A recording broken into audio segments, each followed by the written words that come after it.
ఆకాశవాణి ప్రాంతీయ వార్తలు చదువుతున్నది సాయి సిష్లా. ఈరోజు వార్తల్లోని ముఖ్యాంశాలు. ఎన్డీఏ ప్రభుత్వం తొలి 100 రోజుల పాలనలో వికసిత భారత్ దిశగా పలు నిర్ణయాలు తీసుకుందని కేంద్ర హోంశాఖ మంత్రి అమిత్ షా పేర్కొన్నారు. రాష్ట్ర వ్యాప్తంగా ఈ రోజు నుంచి స్వచ్ఛతా హీ సేవ కార్యక్రమాలు నిర్వహిస్తున్నారు. పరిసరాల పరిశుభ్రత కార్యక్రమంలో ప్రజలు భాగస్వామ్యం కావాలని కేంద్ర పౌర విమానయాన శాఖ మంత్రి కింజరపు రామ్మోహన్ నాయుడు కోరారు. రాజధాని అమరావతి, పోలవరం ప్రాజెక్టు నిర్మాణాలే ప్రభుత్వ ప్రధాన లక్ష్యాలని రాష్ట్ర శాసనసభాపతి సిహెచ్ అయ్యన్నపాత్రుడు తెలిపారు.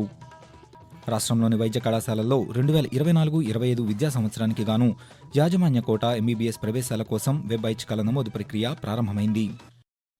వార్తల వివరాలు. ప్రధానమంత్రి నరేంద్ర మోదీ నేతృత్వంలో మూడోసారి అధికారంలోకి వచ్చిన ఎన్డీఏ ప్రభుత్వం తొలి 100 రోజుల పాలనలో వికసిత భారత్ దిశగా పలు నిర్ణయాలు తీసుకుందని కేంద్ర హోంశాఖ మంత్రి అమిత్ షా పేర్కొన్నారు. ఈరోజు ఢిల్లీలో మోదీ 3.0 పేరుతో రూపొందించిన సంక్షిప్త సంచికను కేంద్ర సమాచార ప్రసార శాఖ మంత్రి అశ్విని వైష్ణవ్తో కలిసి అమిత్ షా విడుదల చేశారు. అనంతరం హోంమంత్రి మాట్లాడుతూ దేశ ఆర్థిక వ్యవస్థను బలోపేతం చేసేలా పలు నిర్ణయాలు తీసుకున్నామని చెప్పారు. డిజిటల్ ఇండియా విధానాలు ప్రపంచవ్యాప్తంగా అనేక ప్రశంసలు పొందుతున్నాయని కేంద్ర మంత్రి పేర్కొంటూ हमारी डिजिटल इंडिया की योजना को दुनिया के कई देश समझना भी चाहते हैं, स्वीकारना भी चाहते हैं और उसको अपने विकास का आधार भी बनाना चाहते हैं. इकोनॉमी के 13 पैरामीटर्स में चाहे बैंकिंग हो, चाहे मुद्रास्फीति हो, चाहे विकास दर हो, हर पैरामीटर में हमने डिसिप्लिन लाई है और प्रगति भी की है. अंतरिक्ष के क्षेत्र में आज सभी लोग भारत का अंतरिक्ष के क्षेत्र में भविष्य उज्जवल है, इसको एक्नोलेज करते. 10 वर्ष में आजादी के बाद पहली बार दुनिया ने रीढ़ की हड्डी वाली विदेश नीति को देखने का मौका मिला है. స్వచ్ఛతా హీ సేవ కార్యక్రమాల్లో భాగంగా ఈరోజు రాష్ట్ర వ్యాప్తంగా పలు స్వచ్ఛతా కార్యక్రమాలను నిర్వహిస్తున్నారు. తిరుపతిలో నిర్వహించిన స్వచ్ఛతా ర్యాలీలో స్థానిక శాసనసభ్యులు ఆరణి శ్రీనివాసులు పాల్గొన్నారు. ఈ సందర్భంగా ఆయన మాట్లాడుతూ పరిసరాలను పరిశుభ్రంగా ఉంచుకోవాల్సిన బాధ్యత ప్రతి ఒక్కరిపై ఉందని చెప్పారు. కేంద్ర ప్రభుత్వం ప్రకటించిన స్వచ్ఛ నగరాల్లో దేశంలోనే తిరుపతి 3వ స్థానంలో ఉందని తెలిపారు. ఈరోజు అనంతపురంలో నిర్వహించిన స్వచ్ఛతా ర్యాలీలో జిల్లా కలెక్టర్ వినోద్ కుమార్, నగరపాలక సంస్థ మేయర్ వసీం సలీం పాల్గొన్నారు. తూర్పుగోదావరి జిల్లా రాజమహేంద్రవరంలో నిర్వహించిన స్వచ్ఛతా హీ సేవ కార్యక్రమంలో స్థానిక శాసనసభ్యులు ఆదిరెడ్డి శ్రీనివాస్, జిల్లా కలెక్టర్ పి ప్రశాంతి పాల్గొన్నారు. ప్రకాశం జిల్లా ఒంగోలులో నిర్వహించిన స్వచ్ఛ అవగాహన ర్యాలీలో జిల్లా కలెక్టర్ ఏ తమీం అన్సారియా పాల్గొన్నారు. ఈ సందర్భంగా ఆమె మాట్లాడుతూ జిల్లాలో 15 రోజుల పాటు స్వచ్ఛతా కార్యక్రమాలను నిర్వహించనున్నామన్నారు. విజయవాడ రైల్వే స్టేషన్లో నిర్వహించిన స్వచ్ఛతా హీ సేవ కార్యక్రమంలో divisional railway manager Narendra Anandarao Patil పాల్గొని రైల్వే అధికారులు, విద్యార్థులతో స్వచ్ఛతా ప్రతిజ్ఞను చేయించారు. మహాత్మాగాంధీ జయంతి సందర్భంగా ప్రతి ఏడాది అక్టోబర్ 2వ తేదీని స్వచ్ఛ భారత్ దివస్గా పాటిస్తున్నామని పార్వతీపురం మన్యం జిల్లా కలెక్టర్ ఏ శ్యాంప్రసాద్ తెలిపారు. ఈరోజు పార్వతీపురంలో నిర్వహించిన స్వచ్ఛతా కార్యక్రమంలో కలెక్టర్ పాల్గొని మాట్లాడుతూ స్వభావ స్వచ్ఛత, సంస్కార స్వచ్ఛత ఇతివృత్తంతో ఈ ఏడాది స్వచ్ఛ భారత్ కార్యక్రమాలు నిర్వహిస్తున్నామన్నారు. చిత్తూరులో నిర్వహించిన స్వచ్ఛతా హీ సేవ ర్యాలీని జిల్లా కలెక్టర్ సుమిత్ కుమార్ జెండా ఊపి ప్రారంభించారు. ఈ సందర్భంగా కలెక్టర్ మాట్లాడుతూ ఆరోగ్యవంతమైన సమాజం కోసం పరిసరాలను పరిశుభ్రంగా ఉంచుకోవాలని కోరారు. రాష్ట్ర రాజధాని అమరావతి నిర్మాణం, పోలవరం ప్రాజెక్టు పూర్తి చేసి ప్రజలకు అందుబాటులోకి తీసుకురావడమే ప్రభుత్వ లక్ష్యమని రాష్ట్ర శాసనసభాపతి సిహెచ్ అయ్యన్నపాత్రుడు తెలిపారు. ఈరోజు విశాఖపట్నంలో ఆయన మాట్లాడుతూ రాష్ట్రంలో ప్రజా సంక్షేమానికి ప్రాధాన్యతనిస్తూ అనేక కార్యక్రమాలను ప్రభుత్వం అమలు చేస్తోందని తెలిపారు. ఎన్డీఏ కూటమి ప్రభుత్వం 100 రోజుల పాలనపై ప్రజలు సంతృప్తి వ్యక్తం చేస్తున్నారని అయ్యన్నపాత్రుడు పేర్కొన్నారు. ఈరోజు ప్రధానమంత్రి నరేంద్ర మోదీ పుట్టినరోజు సందర్భంగా పలువురు ప్రముఖులు సామాజిక మాధ్యమాల ద్వారా ఆయనకు శుభాకాంక్షలు తెలిపారు. రాష్ట్రపతి ద్రౌపది ముర్ము, ఉపరాష్ట్రపతి జగదీప్ ధన్కడ్, పలువురు కేంద్ర మంత్రులు, వివిధ రంగాల ప్రముఖులు ప్రధానమంత్రికి శుభాకాంక్షలు తెలియజేస్తున్నారు. రాష్ట్ర governor justice S Abdul Nazeer, ముఖ్యమంత్రి ఎన్ చంద్రబాబు నాయుడు, ఉప ముఖ్యమంత్రి కె పవన్ కళ్యాణ్తో సహా పలువురు ప్రధానికి శుభాకాంక్షలు తెలిపారు. నరేంద్ర మోదీ నేతృత్వంలో దేశం మరింత పురోగమించాలని వారు ఆకాంక్షించారు.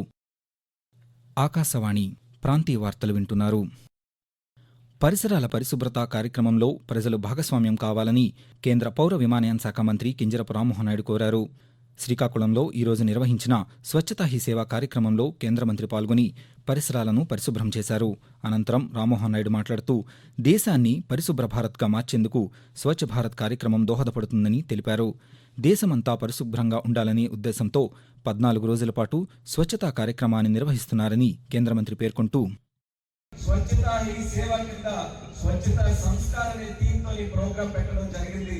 భారతదేశం పరిశుభ్రతలో కూడా ప్రపంచంలో నంబర్ 1 స్థానంలో ఉండాలి అంటే శ్రీకాకుళం కూడా దేశంలో టాప్ 10 లో కనబడే విధంగా కార్యక్రమాల్లో పాల్గొనాలని తెలియజేస్తున్నాను. మనకు ఉండేటటువంటి స్ట్రీట్స్, రోడ్స్ కానీ, ఇంటి ముందు డ్రైన్స్ కానీ, మన పార్కులు కానీ, మనం రోజు తిరుగుతున్న మన ఆఫీస్ పరిశుభ్రత కానీ, వీటన్నిటి మీద కూడా మనం దృష్టి పెట్టాల్సినటువంటి అవసరం ఉంది.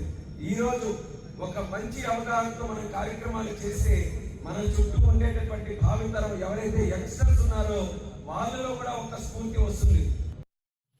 రాష్ట్రంలోని కొత్త వైద్య కళాశాలల్లో, ప్రైవేట్ వైద్య కళాశాలల్లో 2024-25 విద్యా సంవత్సరానికి గాను యాజమాన్య కోటా ఎంబీబీఎస్ ప్రవేశాల కోసం తొలి దశ కౌన్సిలింగ్లో భాగంగా వెబ్ ఐచ్ఛికాల నమోదు ప్రక్రియ ప్రారంభమైందని ఎన్టీఆర్ ఆరోగ్య విశ్వవిద్యాలయం రిజిస్ట్రార్ డాక్టర్ రాధికారెడ్డి ఒక ప్రకటనలో తెలిపారు.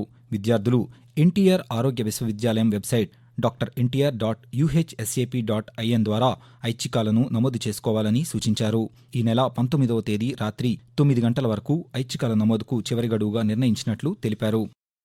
పర్యావరణ పరిరక్షణ కోసం ప్రతి ఒక్కరూ మొక్కలు నాటాలని చిత్తూరు జిల్లా అటవీ శాఖాధికారి చైతన్యకుమార్ రెడ్డి కోరారు. చిత్తూరు జిల్లా యాదమిరి మండలంలోని మహాసముద్రం గ్రామంలో ఈరోజు ఏక్ పేడ్ మాకే నామ్ అమ్మ పేరుతో ఒక మొక్క కార్యక్రమాన్ని నిర్వహించారు. ఇందులో భాగంగా విద్యార్థులతో కలిసి ఆయన మొక్కలు నాటారు. ఈ సందర్భంగా చైతన్యకుమార్ రెడ్డి మాట్లాడుతూ మొక్కలు నాటడం సామాజిక బాధ్యతగా నిర్వర్తించాలన్నారు. ప్రతి ఒక్కరూ తల్లి పేరుతో ఒక మొక్కను నాటి సంరక్షించాలని కోరారు. చెట్లను నాటడం ద్వారా భూతాపాన్ని తగ్గించవచ్చని తెలిపారు.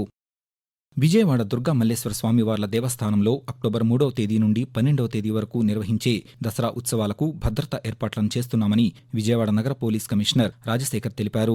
విజయవాడ కెనాల్ రోడ్డులోని వినాయకుడి గుడి వద్ద ప్రారంభమయ్యే క్యూలైన్ పనులను ఆయన నిన్న పరిశీలించారు. ఈ సందర్భంగా పోలీస్ కమిషనర్ మాట్లాడుతూ ఆలయ పరిసర ప్రాంతాల్లో భక్తులకు ఎటువంటి ఇబ్బందులు ఎదురవకుండా దేవస్థాన ఇంజనీరింగ్ అధికారులు ఎప్పటికప్పుడు పర్యవేక్షించాలని సూచించారు. భక్తులకు దేవాలయానికి సంబంధించిన వివరాలను తెలిపేలా సూచికలను ఏర్పాటు చేయాలని ఆదేశించారు. దేశవ్యాప్తంగా చిన్నారుల ఆరోగ్య పరిరక్షణ కోసం కేంద్ర ప్రభుత్వం ప్రతి ఏటా సెప్టెంబర్ నెలను పోషకాహార మాసంగా నిర్వహిస్తోంది.